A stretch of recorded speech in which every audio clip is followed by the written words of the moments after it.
Okay, well, welcome everyone. We're take four, as hopefully you all know and are aware, and have watched all of our videos leading up to this. But today, I am joined by Andre from Backseat Directors, who's taking a back seat on the hosting front today. And I'm taking. And How's I it am going, Andre? excited. Very excited to be in the back seat on today's episode. Yeah. Brilliant. We have Mikey from Big Screen Breakdown. Hello. Hello, everyone. Yeah, and we have Formal from the Formal Review. There it is. Looking sharp, man. Looking Awesome. sharp. As always. We all doing all right? We all doing all right? Yeah. Doing great, doing man. good. Excited Good. for today's discussion. Cool. Everyone, welcome to Take Four. So today we're going to talk about what everyone else is talking about on planet Earth. It feels like is Yeah. The Last Jedi, Star Wars: The Last Jedi. That has actually divided our Take Four group straight down the middle Very on much so. Yes, on it opinion has. front. Yes, So we it feel has. like this is something we need to air our dirty laundry in front of the public. Cool. I think it's probably important to make mention that we are all friends here. So everyone that hasn't seen The Last Jedi, spoilers. There will be spoilers discussed in this because we will go into depth. So if you haven't seen it, go away. Watch this. Right. All right, So the good first stuff. talking point, it starts off is our thoughts on Luke Skywalker's exile, his character as a whole, and the way we see him. Again, spoilers. Exit the franchise. So let's get involved. So first off, I think I'm going to ask Andre your feelers towards this because I'm going to say to everyone, Andre feels very similar to me about this. So Andre, we're going to go first off. What do you feel about Luke Skywalker's reasonings for going into exile? Okay, well, I think I want to first make mention that I am going to try to be as objective as possible because that's been something that's been very difficult for me in my feelings toward The Last Jedi just because of how much I love the franchise, but specifically Luke Skywalker. Just from a very young age, Luke Skywalker was my hero, and in many ways he still is. And so when I go back and watch the original movies, I feel incredibly inspired by what he is able to do and accomplish in those films. And so when I saw The Last Jedi, it was so just heart-wrenching to see what had happened to him, after 30 years, basically. Obviously, 30 years is a long time. There's a lot of backstory that, we could get if you go and read the books. But, from a movie standpoint, he goes from saving Darth Vader and helping to redeem his dad to basically exiling himself on an island because of one very large mistake that he made, and basically the repercussions it had around the galaxy. And so, I didn't like it. And I didn't think that spoke true to his character and what we saw from him. Obviously, in the originals, that yes did take place like 30 plus years ago, and so I think I have come to accept, though, the mistake that he made in having the 1 second of doubt and basically wiping out Kylo Ren, his nephew, or Ben Solo. But coming to and realizing that's not the way, but it's still being too late. I'm okay. I think I've come to accept that is something that happened, and I'm okay with that. What I'm not okay with is what he did afterward, and basically that he, in my interpretation, he ran away from his mistakes. There was no attempt to make amends. There was no attempt to fix what he had done. The way that he saw fixing it was removing himself from the equation and not trying to do anything related to the Force. And that is something that still is very difficult for me to accept in terms of Luke Skywalker. So yeah, kind of a long explanation, but just wanted to make sure. Yeah, That's good. And and so we'll move on to I'm gonna go to formal. What's your vibes on how Luke deals with his mistakes and him in general? I personally, it didn't bother me. I thought it was a very interesting character thing in that, and I think like a lot of, like you touched on it, is that he makes the mistake of obviously trying to go and kill Ben Solo. Ben Solo at that point. So for me, that I actually like that, because you think about it, when Darth Vader, I mean, by the time Luke knows that it's his father, he's done so much damage, killed younglings, killed pretty much a lot of people. So when somebody when he redeems him, that's like at the last little bit. But Ben Solo at that time hadn't gotten to that point yet. So if you think about it, from a human standpoint, if you could kill this one person off and prevent all of that darkness that would come to fruition if he's left alive, that anyone could think that. What happens if we just get rid of him right then and there? That prevents it. It's the Minority Report. That's what it is. It's the Minority Report. Yeah. So I think that that was a very interesting concept, and it to me, I understood it, because Luke, for me, he's still learning. Yeah, he's a quote unquote Jedi Knight, but he, I guess, wasn't Master Skywalker in that. I didn't at that time see him at if there was one, a Jedi Council with Yoda and them. He still wasn't at that level, so he's still trying to learn, even though he knew stuff. So what he does in response and going, essentially exiling himself, that made sense to me. Clearly it was a mistake. He realized it. Yoda told him at the end of it, he made a mistake. You're still learning. So for me, it made sense. Yep. Okay, that's fair enough. Go on then, Mikey. Hits in the face. What have you got? Okay, yeah, I'm on the positive side of it. Obviously it's a shocker.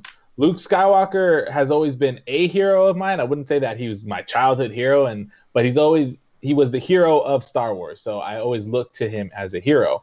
But that doesn't mean that he doesn't have his shortcomings. And people are saying oh no, the way I see it is that longtime fans remember Luke only after he had defeated the darkness within himself, only after he had defeated, Vader and the Emperor and turned his father and all that.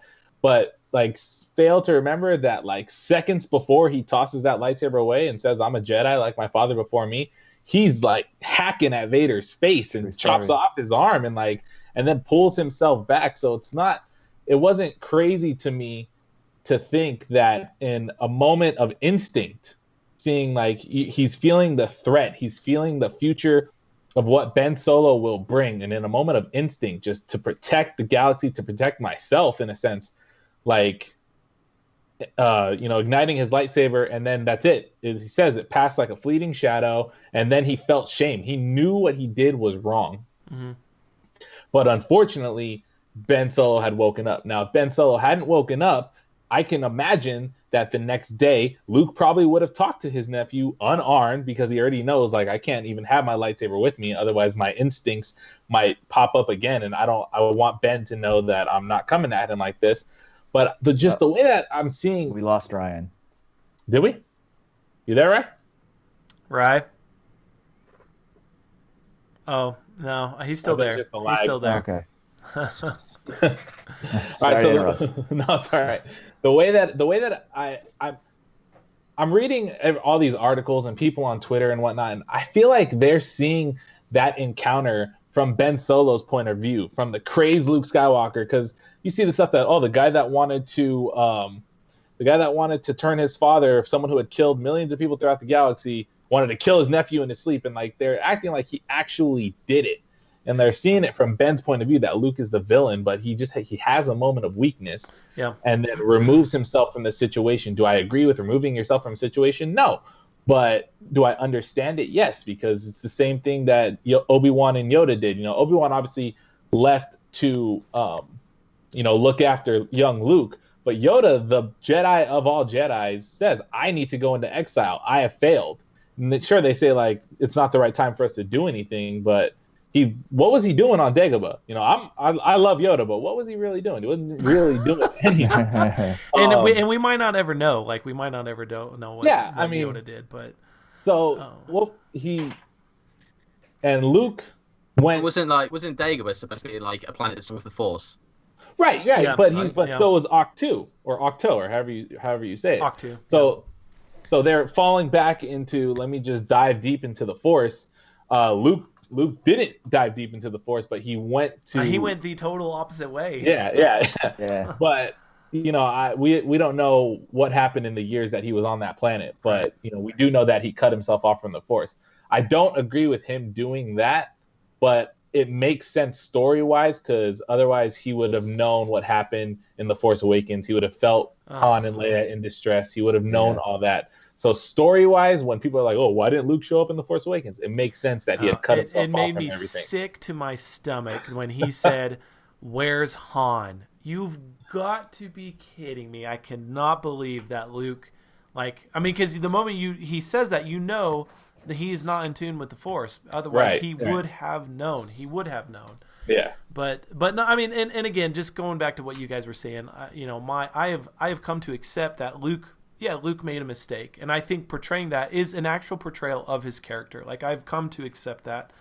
And had he not done that, had Ben Solo not awoken, Luke already said Snoke had already turned his heart, right? He had already, so even if Luke, didn't do what he did, Ben was probably going to be Kylo anyway, and who knows what would have happened anyway. But just this whole, and Mikey, I'm going to give you a plug on your podcast. I don't know if you guys listened to our episode, but Mikey invited me on his podcast and we discussed this, and I had just had a slight alternate story change, and if basically Luke exiles himself, but not to take himself out of the equation, but to go to a place where he could fully give himself to the Force.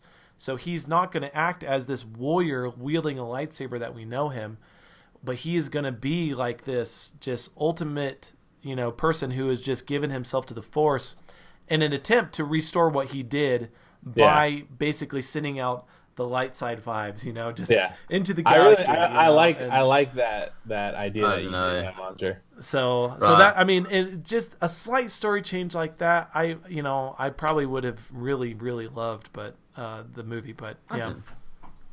I don't know. I think I personally think that the gravity of what he thought of doing is being brushed under the carpet a little bit, because people want to see that Luke Skywalker, the reason behind that. But I think that the fact that he was about to chop down his nephew before his nephew even did anything, like his nephew, like I have a nephew, and if I knew that my nephew was going to go out killing people, my first thought wouldn't be to go to the kitchen and grab a knife and stab him in his sleep. And I think it's funny. But seriously, in a serious thought, I don't think the gravity of what he was actually going to do, even if it's a brief period, is taken quite likely, because it's like, it's just like, I'm sorry, but that's just kind of not the character that I believe Luke Skywalker. So he was many things. When he was chopping down Darth Vader's arm, he was doing it because Darth Vader is a bad guy. Darth Vader has done bad stuff, and then he was also going to say that he was going to do stuff to Leia sister, at the same time. Right. Yeah, and Kylo Ren hadn't done anything from what we know. He's been turned, all that stuff, that's fine, but he hadn't done anything. And I think the gravity of what he was going to do is being brushed under the table, where it's just like, any of you guys think about doing that to your family member? The first thing that you think of before they've even done it is to kill them in their sleep. From a hero, like one of the biggest heroes in history of Star Wars. Honestly, I think it's just the fact that the love for Star Wars is the fact that we're brushing that under the table, personally. I don't think you could brush that completely like that, because if you, for some odd reason, I'm not saying this is true, and I don't wish this on anybody, but hypothetically speaking, what if you found out that your nephew was going Hitler? To be the next... Yeah, exactly. What would you do in that? He's going to be just as bad. Yeah. But not only that, you're not just a regular person. Lock him up. You're the savior of the galaxy. You are keepers of the peace. Luke can't just be a hero when it's convenient. There's several ways. You could have locked him up. You could have locked him up. But he's not just a person. He's not just a person. He's a powerful Force user. Obviously powerful enough that he's able to knock Luke back. And therefore he's responsible. Therefore he's responsible. Obviously, the ethical and moral. Like a parent to a kid, you're responsible. You don't go. Yeah, no, I was just gonna say the ethical and moral weight behind is that the decision is obviously like you don't kill him. I think that is where like if you think about it ethically, even if you could prevent what is maybe going to happen in the future, and Yoda says and Obi-Wan they both say, not even Master Yoda can predict the future. Like like the future is always shrouded, and so even though Luke could see glimpses of what might have been or was to come.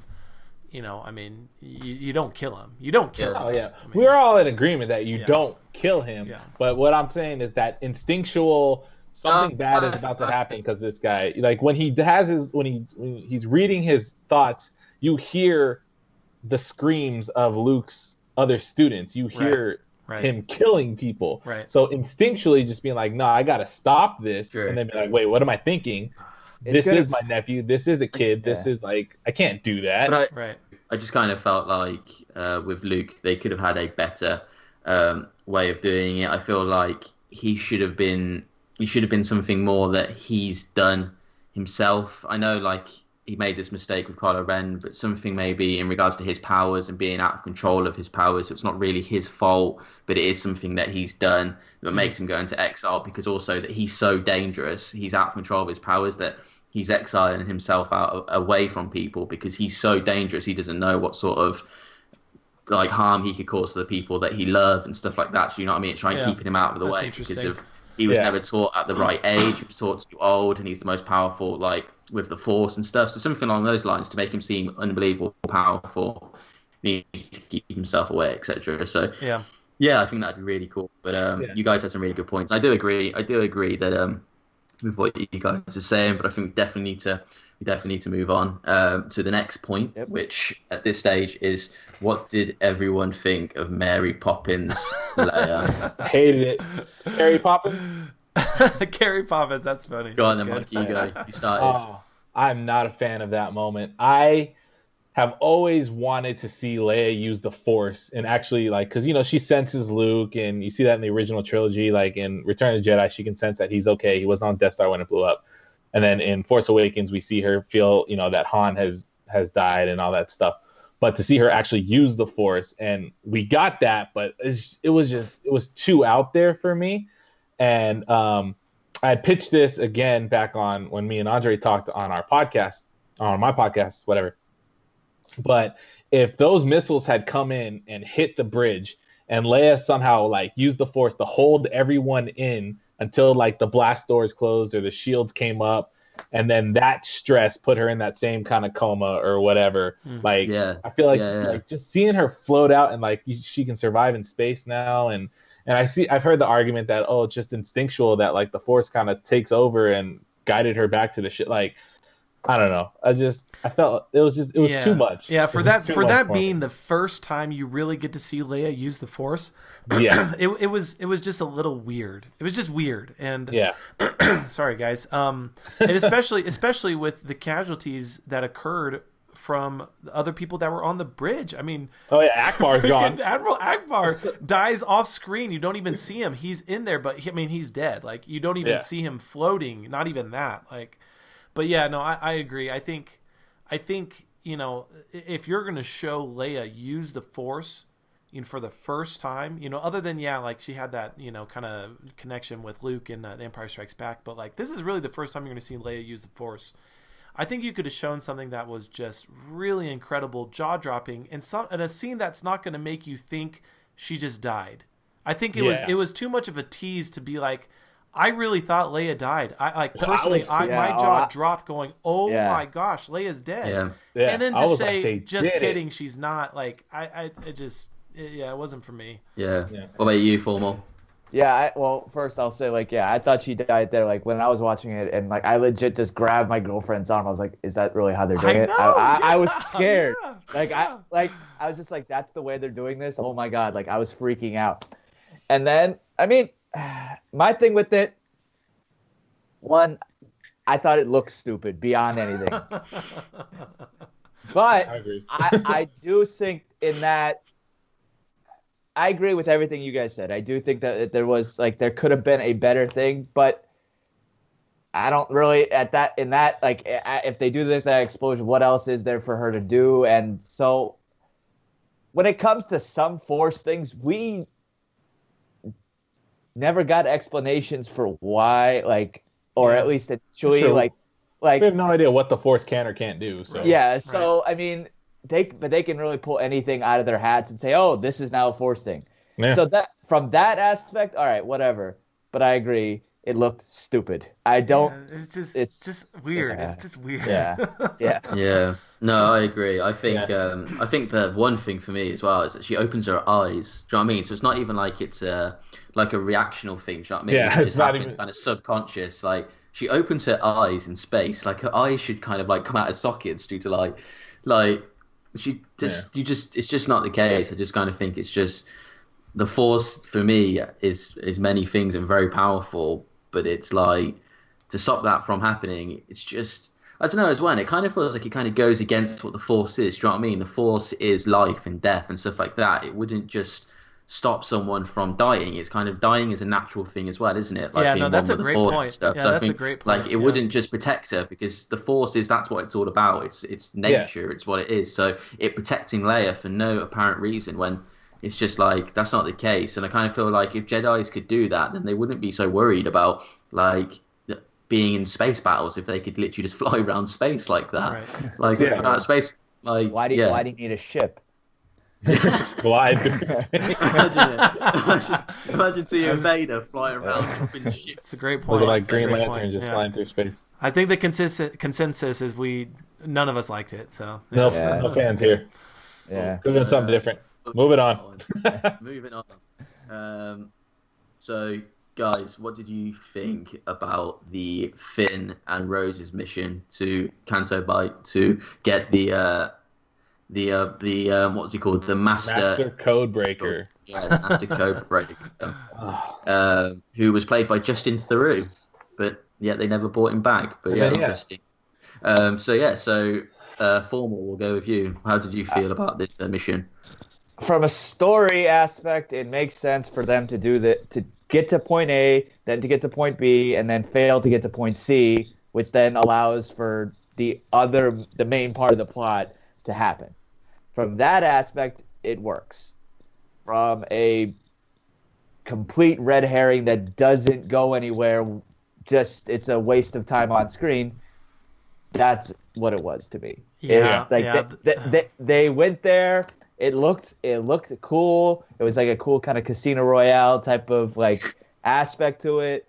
But they added in an animal rights type of thing that I don't really know why that was needed. But what doesn't make sense about that is how are you going to have the animal rights kind of thing with the Fabiers or whatever they were called, but then you have Chewie cooking porgs in an earlier scene. Like, are we trying to save the animals? Or okay, here, let me point this out to you guys, and I don't know if you realize this, but so they go there, they destroy all the whole, the casino and stuff like that, and Rose says it was worth it, right? And so they free those animals.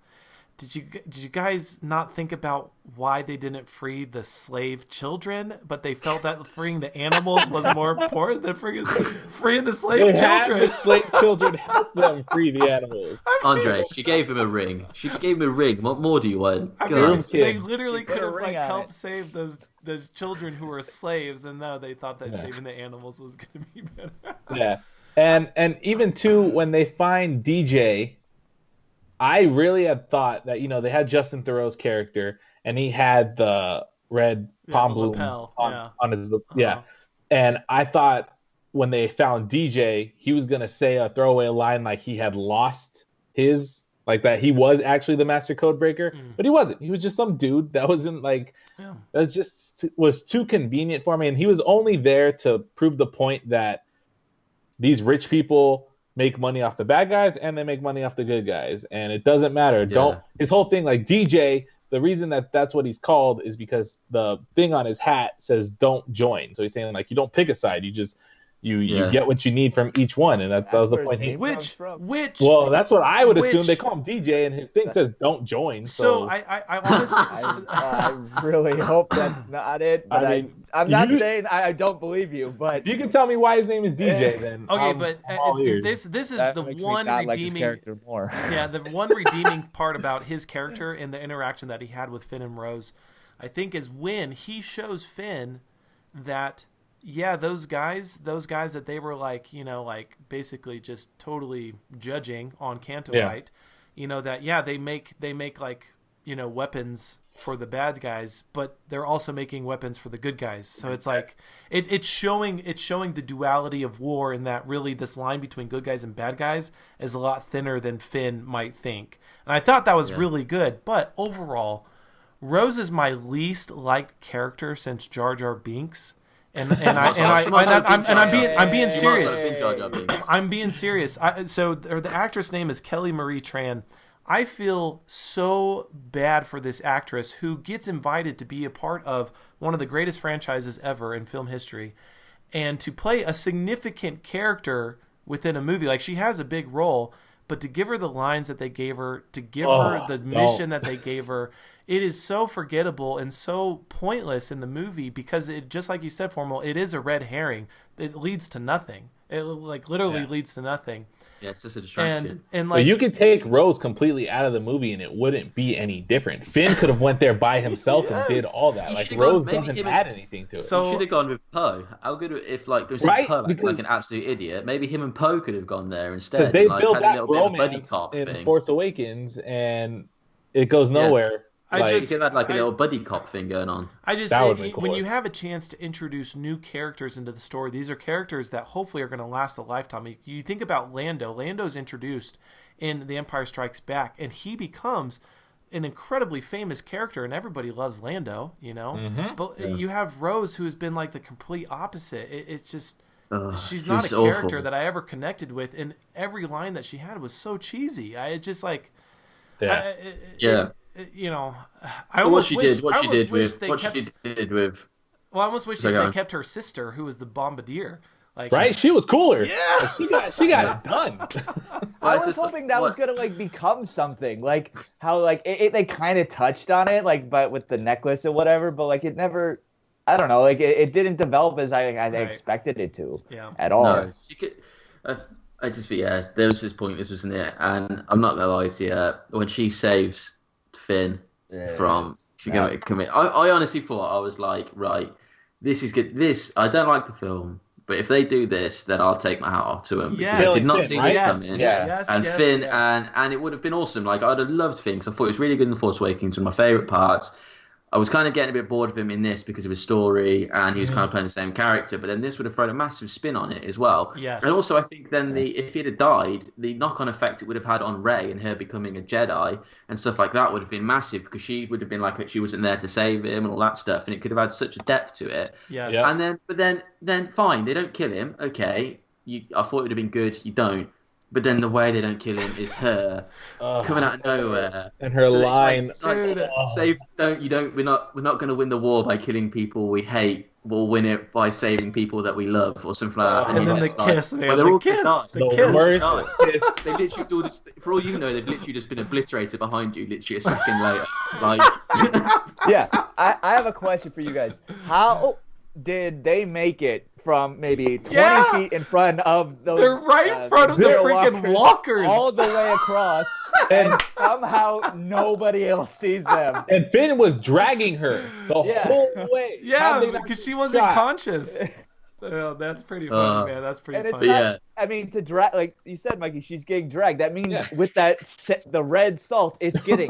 So there's a trail behind over there. I don't know. Shoot it. Yeah. Okay. My final take on this. Finn is constantly running away. He's running away in The Force Awakens. He's still running away in this movie.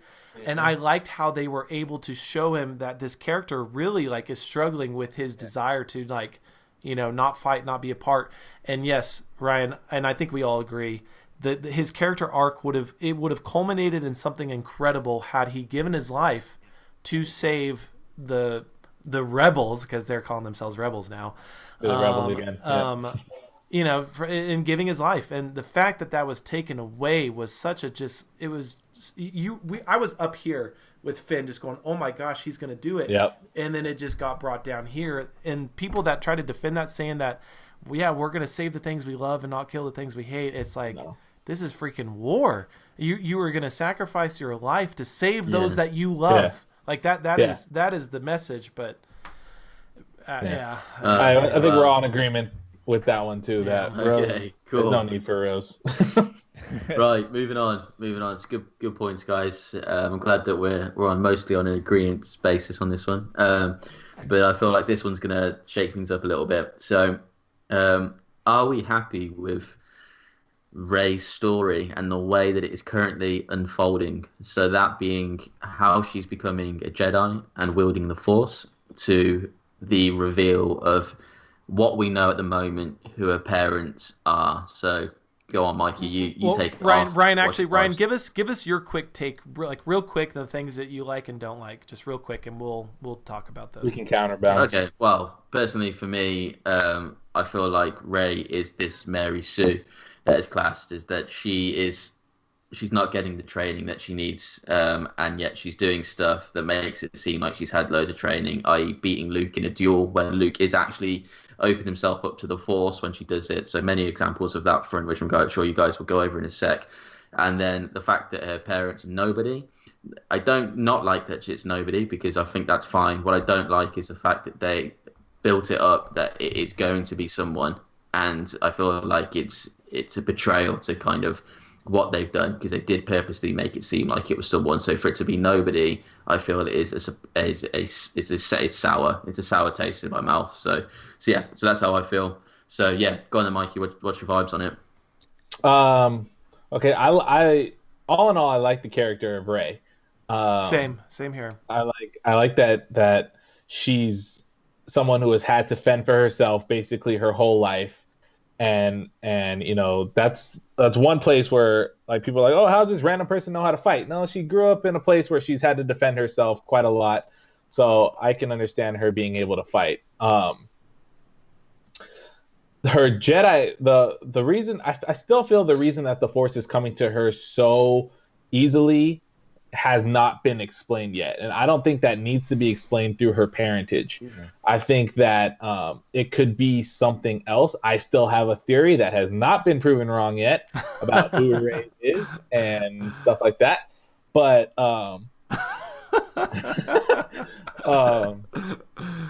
just her beating Luke was a little sketchy to me. I will agree with that, just because he's supposed to be Luke Skywalker. Yeah, and you think as well how she sees when she's with Snoke, how Snoke just treats her like a rag doll. Right. And it's a little bit like, so is Snoke that much more powerful than Luke? Like, the way I justify it in my head is that just Luke's been out of it for so many years, and I don't care how powerful you are. I don't care if you're the best,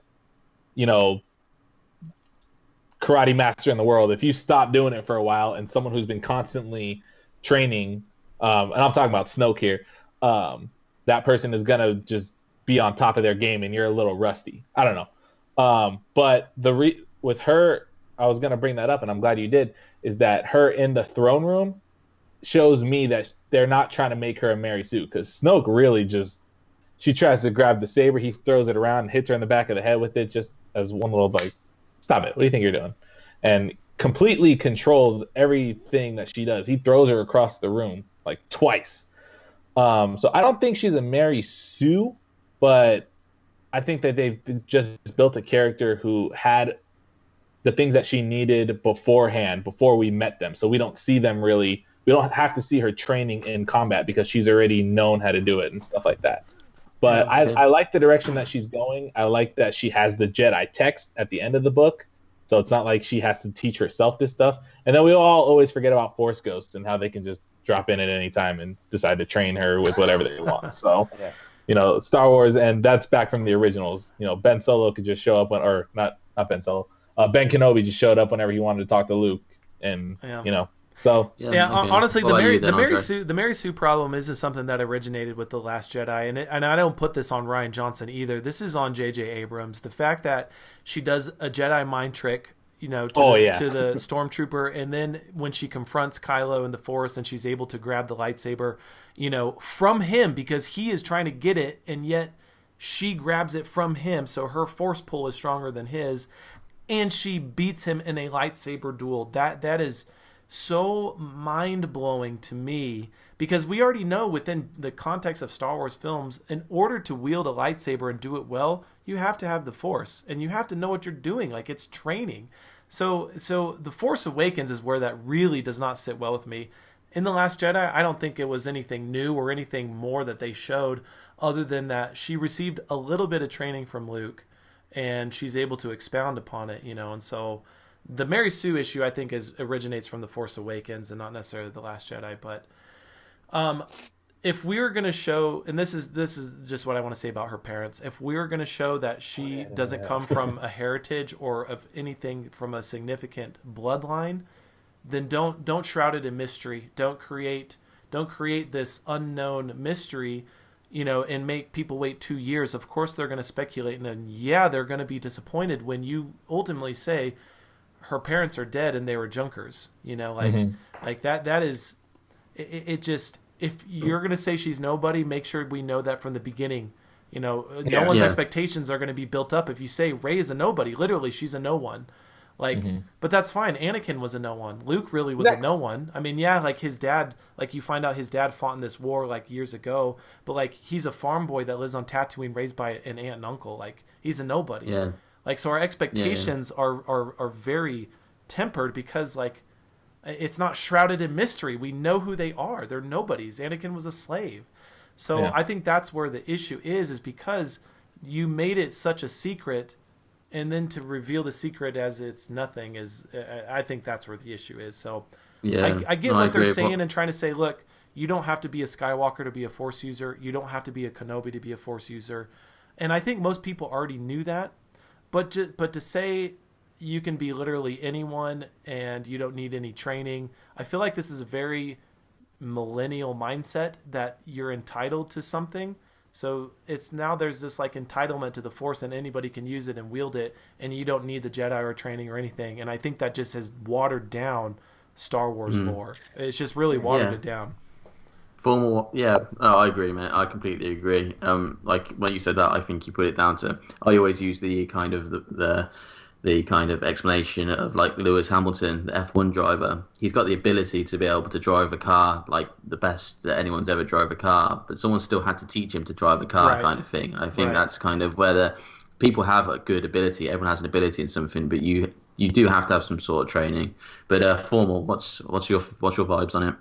Well, for me, like, I get what you guys say, and I get what like everyone says about that. But for me, how I defend it in my own head, I guess, it's that they never really. I don't think that they, I guess, were trying to say that you need new training and stuff like that. Because I mean, Finn picked up a lightsaber. While he didn't defeat Kylo Ren, he still was able to swing it. I mean, if you think about it as like from like kids, like you don't get training, but everyone knows like if you pick up a sword and try to defend, you kind of do. Like when I was like maybe 7 or 8, I was able to stick fight with like friends because like I've seen it like in movies and whatever have you. I've never had any training of that. But so like, and if you go back into The Force Awakens, I mean, Han Solo like says like, yeah, the Jedi, it's all true. So obviously there's been like legends of this. So maybe there's been a legend of, okay, like Jedi can do mind tricks and whatever have you. All of that could have been passed down just through legend. And when Han Solo says like it's all true, then maybe because I now know I can do Force stuff, maybe I'll try to do it and then it'll work. Because she didn't know who Luke Skywalker was too. When they said that, she said Luke Skywalker. I thought he was just a myth. So she has heard this stuff. Yeah. So just I'm not saying it's a flawless execution. I definitely think it's not great. And then I mean, for me, the parent thing, given the fact that J.J. Abrams doesn't change that in Episode 9, because that's always it could just be another red herring in that Kylo Ren is lying. Yeah. Given that, and that is 100% true now. I actually like that in that. I mean, so that we don't, like you said, Andre, like not everyone has to be a Skywalker. Not everyone has to be a Kenobi. Yeah. Because, I mean, you go back and you look at who became Jedi. Clearly not Right. just so like that. They were random people. Yeah. Yeah. So like I think that was essentially breaking that whole norm because we are used to only Skywalkers at this point. Yeah. So for me, that's why it didn't bother me. I was like, okay, great. Honestly, I didn't really care like as much as I think other people did. Like, I mean, I was speculating, oh, it could be this, could be that, but that wasn't a deal breaker for me. Yeah. Yeah. This is the last thing that I want to point out. It's like the way that I viewed it is like, imagine the world of Harry Potter.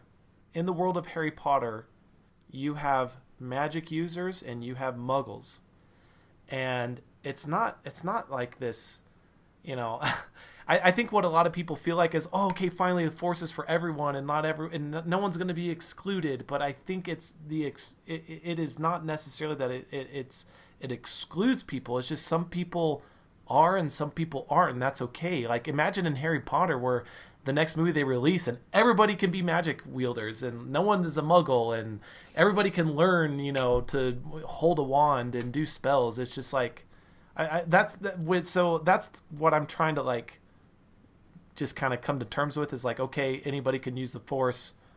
Like, I don't know if they're saying anybody. No, I don't think they're saying anybody. I think what they're going for personally is, I don't think anybody. I think that what they're going for is more that it's not a Skywalker thing, right? And that the Force is awoken in lots of random people.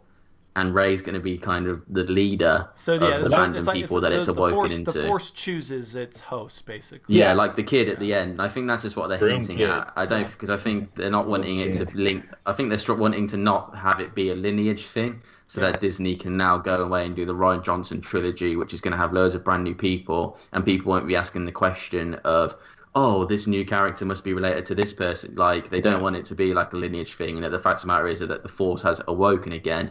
And essentially, episode 1's going to just kind of, where there's going to be loads of Jedis and stuff again, is essentially going to come back to life because the Force is awakened in random people. And that kid was one of them, and Rey's one of them. And that's kind of just that.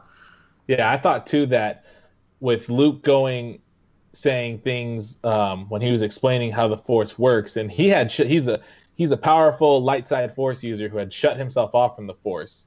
And so the Force is trying to balance and awaken in other people. And so that might be, I mean, I didn't write these movies, but you know, there may be a reason why certain people could be more attuned to the Force than other people because of that awakening, you know? Like Snoke felt the fact that Rey had tapped into her Force powers. You know, they may have always been there dormantly That leads us on to talk about Snoke. That leads us on to the final question, because I think we need to kind of wrap it up a little bit, guys. Because we're very passionate, but we're going is Snoke, and are we disappointed with Snoke, or are we happy with him and how he exited, or has he left? We don't know, but at the moment it seems like he will no longer be in Star Wars. Are we happy with his character arc? Andre, we'll go with you. Are you happy with Snoke in general, how he ended and stuff? Not really. I'm still trying to figure out like what my true feelings are regarding Snoke, just because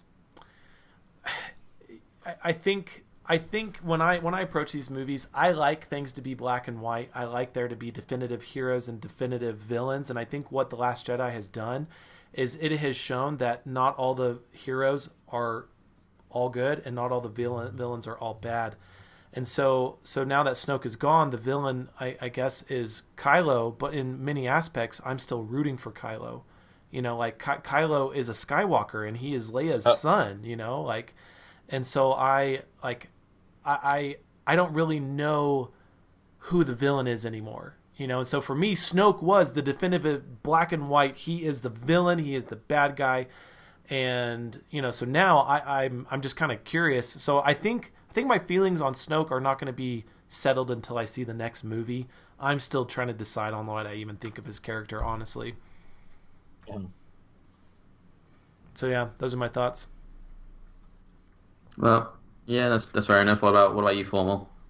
Um, I I didn't mind it. Like I liked what they did with it. I think that Andy Serkis was fine. Like I really liked him as Snoke. And I mean, my whole thing with Snoke is that I mean, you honestly you look at the Emperor in uh, the originals, and I mean, we get essentially introduced to him in Empire, and then we see him actually in Return of the Jedi, and I mean, which the Force Awakens, you get introduced to him, and then we see him in the Last Jedi, and then in those latter two films, he's killed off. I mean, if you could do that comparison, I mean, they're like we didn't know much about the Emperor get before the prequels. Or the prequels, yeah. Yeah. So but, I mean, but for me though, the Emperor was never the bad guy. He was never the villain in the originals. Darth Vader's the villain, and there is no conflict in terms of him maybe coming back to the good side until the very end. So it's a definitive villain you have throughout the entire series with Darth Vader as your main protagonist or antagonist. Yeah, right. no, I agree. But then you have that's why I think Kylo Ren is the antagonist in that sense. He's like the obviously equivalent to Vader in that sense. Even if you don't like, I mean, in the first film, Force Awakens, yeah, you have this overlord kind of guy, but Kylo Ren is clearly the one that they're trying to build up as a villain. At least I think so. So like, and I didn't like Kylo Ren in the Force Awakens. I've said that many times, but I liked him here in that he became more of an antagonist.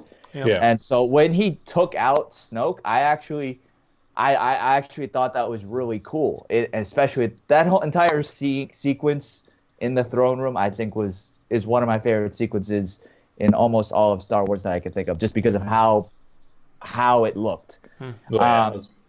So yeah, I didn't mind it as much. I thought it actually kind of cool now that more and more I think about it. Similarly, he's like a red herring in that he really wasn't anything, and our villain is Kylo Ren.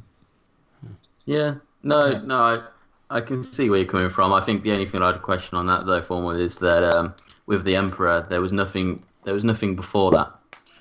And right. I think that added to a bit of mystery. But with Snoke, it's like he's meant to be really old, and at the end of the day, we do need to accept the fact that this is the eighth installment, and where has he been? Like, do you know what I mean? Like, you have to answer questions because we've had 7 films prior, and I feel like with the Emperor, it's like that you get that when you're starting a new film, a new franchise, there are characters that have less backstory than others, but with this, you have a new character, and you have to explain where this guy's been. He's right. ancient. Because there are not going to be any backstory movies on Snoke. I can guarantee you. Yeah, that. how did the Emperor not know about him if he was around back then? How did Yoda not know about him? Why has he never been mentioned? Why is this stuff? He may be Darth Plagueis. That would be really cool. And Mikey, I know you've got a really cool theory about him maybe being the original Force user or whatever it was, that was like the first of the Order or whatever, which is really cool, and maybe we should go over that in another video because we're kind of running out of time. But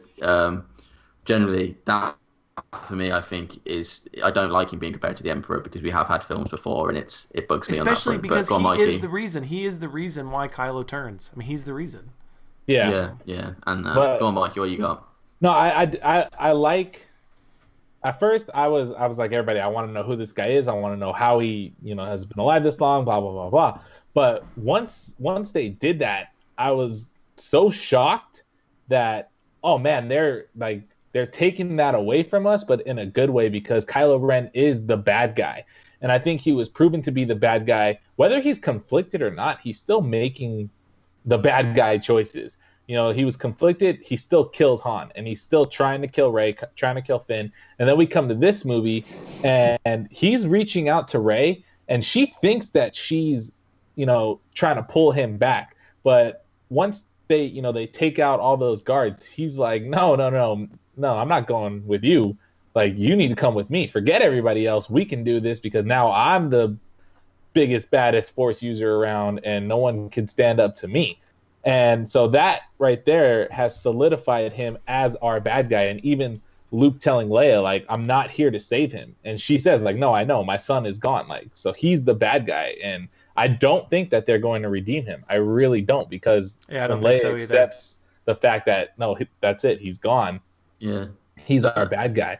So I thought that was a real cool thing, because now we have like, you know, you have like an owner holding a pit bull, and now the owner has been shot, and now the pit bull is loose. So I really want to see what kind of, because you just see all of his anger and stuff in that last scene. He's shooting like every gun on that guy, and Hux is like, "What are you doing?" But like just a crazed Kylo Ren. I'm excited to see what they do with that. Like I want to see him lose himself in his own madness. I think that'll be kind of cool. Okay. The last thing that I want to say. Kylo Ren, in my opinion, should have been the main character of these movies the entire time, and Rey should have been the supporting actress. Had Kylo been the focal point of these movies, I think that would have made a much more compelling character arc and story overall. But I mean, because for me, I love Rey, but I'm not really interested in her. I want to go see the next one, Episode 9, because of Kylo Ren. That's why. Makes sense. That's fair enough. The only problem is that I worry about is the fact that like why Snoke was so good is because of how powerful and how scary it is, and Rey didn't even know she stood a chance, very similar to Luke against Darth Vader and the Emperor. Is that kind of that how are they going to overcome them? But we've seen Rey overcome so much stuff now, and including the villain in the original film. So if he's going to be the big bad, I'm not really too kind of worried that Rey can't deal with him, because Rey's already kind of dealt with him quite often. Do you know what I mean? Like she didn't seem to be too affected by that lightsaber exploding in that force pull, because he's still knocked out and she's already in the Falcon back helping and stuff. But to tie it up, that's kind of just my kind of thoughts. I'm a bit worried that I don't think that like the Darth Vader was a scary presence, wasn't he? And I don't think Kylo Ren has that as a villain, which Snoke did. So he needs to put that helmet back on, because that I agree. Really cool. I agree. Yeah, I don't. I hated that helmet. Stupid. I think 57 minutes, boys. Are you serious? Yep. Wow. 50. Well, we all love Star Wars, don't we? So I think we are going to wrap it up though, because I was going to talk about its Rotten Tomatoes score and stuff, which is a bit weird. But maybe we'll do a separate conversation about Rotten Tomatoes, etc. So cool. Cheers everyone for coming and watching. As you can see, my scenery had changed due to connection issues, which is a bit of a laugh. But thanks for everyone to come watching. We always appreciate coming and watch us on Take 4. So yeah, I'm gonna let everyone kind of give their plugs and say goodbye. We'll start off with you, Formal. Go for it.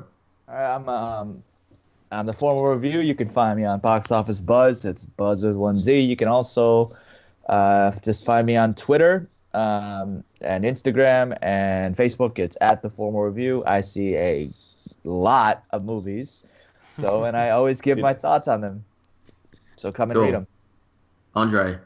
Yep, Andre with the Backseat Directors Podcast. Just follow us on Twitter at the BD Podcast. We're also on Instagram, and you can find the podcast on iTunes or Google Play. Awesome, Mikey. Yep, name's Mikey. I do a podcast called Big Screen Breakdown with my wife Jen. We just talk about all the movies that we go and see. We don't see as many as Andre or Formal, but we have a good time, and I love talking Star Wars. So you can contact me at Big Screen Pod, wherever social media, and podcast is on iTunes, Google Play, and all that good stuff. So yeah, cool, nice one. And I'm Ryan from Life of Films. You can see me on lifeoffilms.com, and yeah, just come over and read some of our blogs. So everyone, thanks for coming and watching. We are Take 4, and as always, guys, thanks for joining me. It's always a blast, and good times. We will catch you later. Adios. See you guys. Yeah.